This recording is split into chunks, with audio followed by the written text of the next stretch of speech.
there, I am the essence of femininity, also known as I'm Yellow Butterfly on YouTube. And today, I just want to thank you for following me, for liking and subscribing to the channel.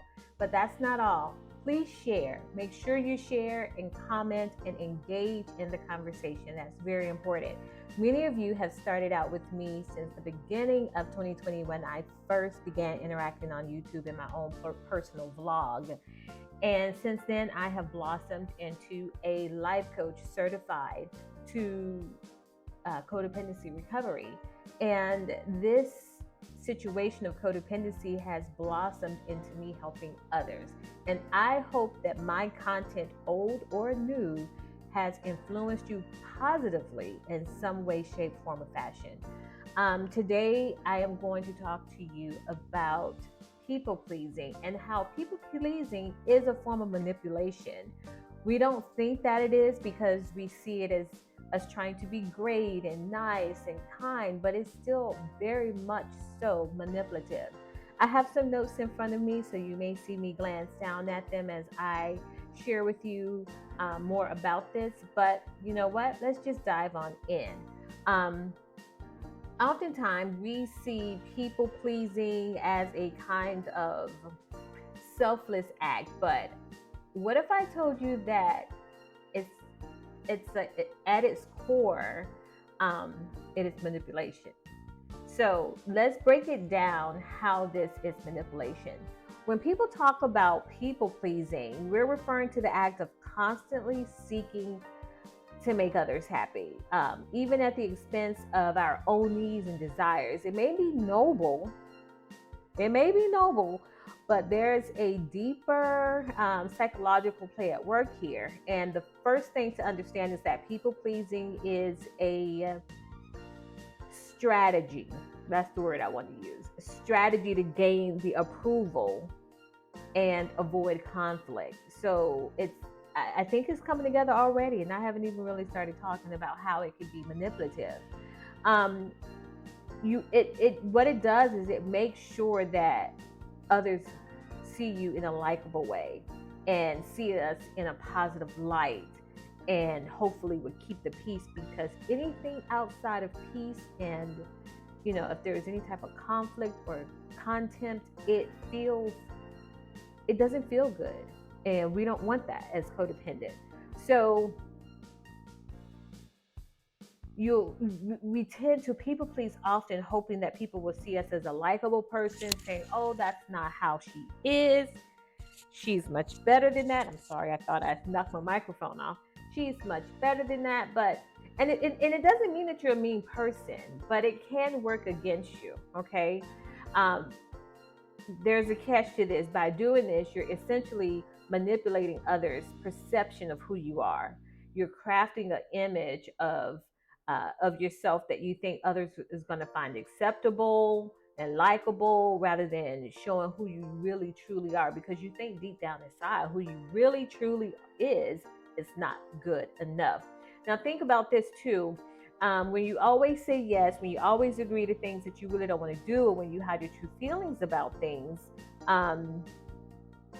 you begin to represent a version of yourself that's not really authentic. It's not really who you really are. So when you're doing all this people pleasing, they're liking that person, not the real person, if that makes any sense. And over time, this is going to impact your relationships. It's going to lead to stress and furthermore resentment. Side note, if you go back into some of my videos that I've created over the years, you'll hear me talk about how I resented other people.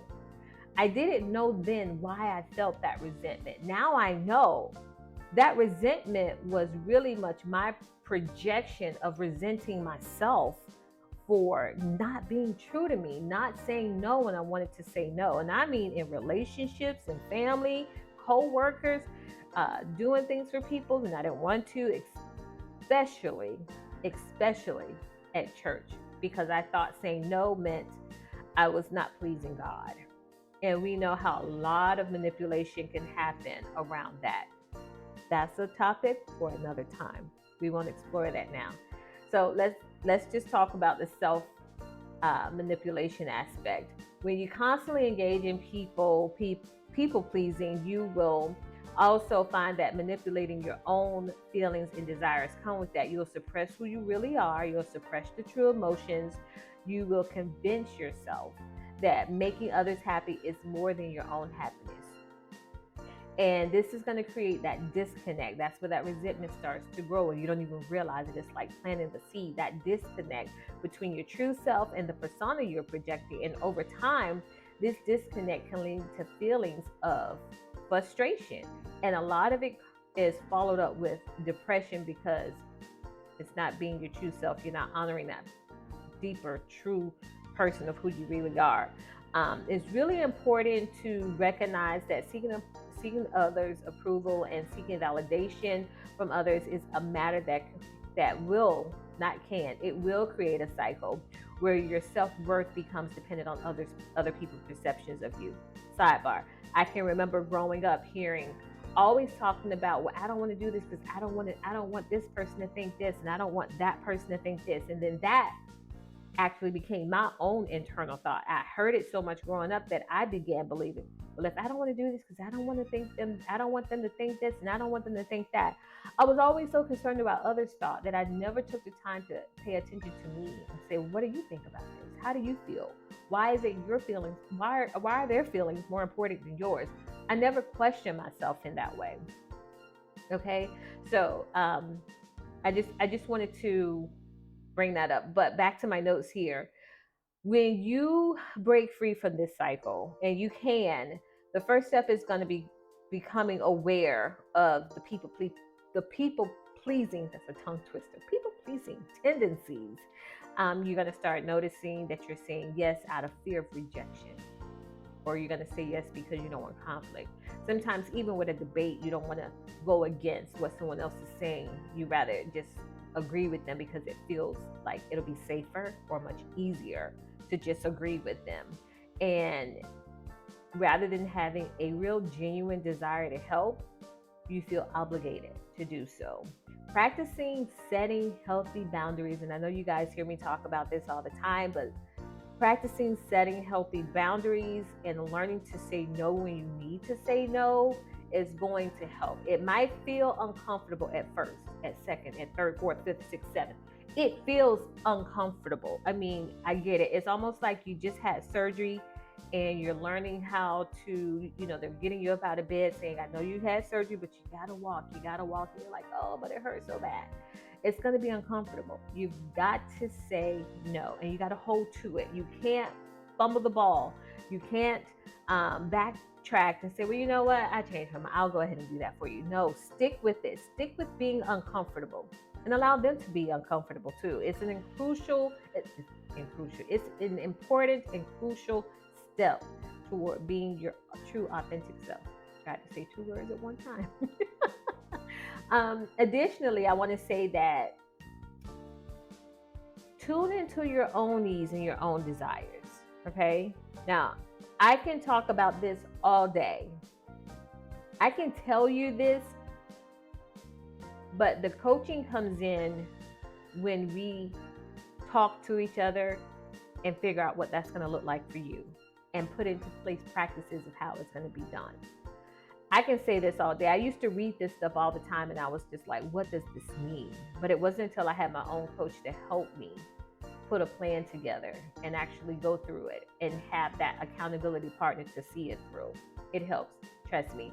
So start to tune into your own needs and desires and ask yourself, what do I really want out of life? What does my life look like without having the need of all of this validation and the living independently of everybody else's expectations of me?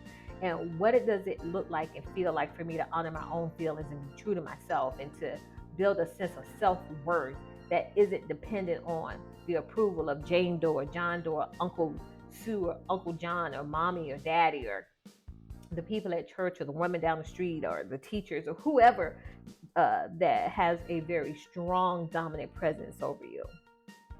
Figure that out for yourself. Write it down in a journal. Write it on a piece of paper, on a cardboard box, whatever you got to do. But write it down. And then let's start to explore that. And remember, be kind and considerate. Okay, be kind and considerate. You can do that, and that doesn't mean you're people pleasing. You don't have to sacrifice your own needs and sacrifice yourself just to be kind to a person, to be considerate. I'm not saying everything, when somebody asks you to do something, you're supposed to say no now. That is not the purpose of this. What this is helping you get a more to get balance in your life of what you're doing and not doing things out of fear of losing someone or making someone mad. You are just as important as they are to you.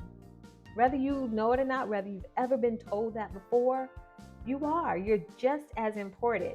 And when you show up as your genuine self, when you allow others to do the same and you foster a deeper and more meaningful connection within yourself and other people, it's just beautiful. And I am a perfect example of that. Relationships now feel so much better to me. And even the ones that's not right for me, I'm not afraid to say it's not right. That doesn't scare me anymore. That fear is gone. I'm okay with telling people no and being comfortable and steadfast in my decision to say no. Okay, so that's it. That's all I have for today. I hope that you will click the link in the bio. 21-day codependency mastery recovery program is still available to you. If you're codependent, if you don't know if you're codependent and you often pondered it, sometimes I do recommend you see a therapist, but you can actually go online and just Google codependent quiz. Make sure you put the word free in there. Free codependency quiz or exam, just to see what comes up. And then, visit my site, click the link in the bio, and schedule your sessions. There's a consultation that you can have with me. It's a 30-minute consultation. And then from there, we can decide if a 21-day mastery program is better, or maybe you just need some one-off coaching, maybe something that's just once or twice. Not everybody is the same. Okay. And even with that, we'll make that determination. But don't sleep on yourself. Don't sleep. Don't delay. Click the link. Let's get started. Until next time, I'll talk to you later. Bye now.